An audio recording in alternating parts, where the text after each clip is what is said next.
Now, it was Jacob Zuma himself, of course, that led this special SADC team on Zimbabwe, and therefore he was the man really behind these calls by SADC for various reforms ahead of this vote. Many of them, of course, didn't happen, but despite that, both SADC and the AU have been fairly quick to endorse this poll.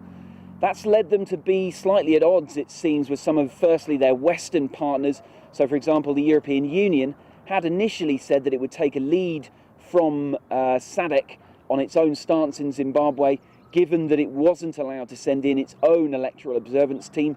But that hasn't happened. Instead, the EU have begun, along with the United States, the UK and others, to express concerns about this whole process. Those countries will now have to make decisions about whether to reimpose some of those stiff, targeted sanctions that they'd imposed on Zimbabwe in the past.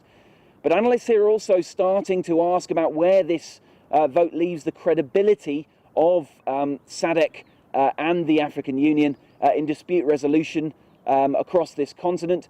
It is increasingly regional bodies themselves that try to take an increasing role in those conflict resolution efforts instead of outside actors.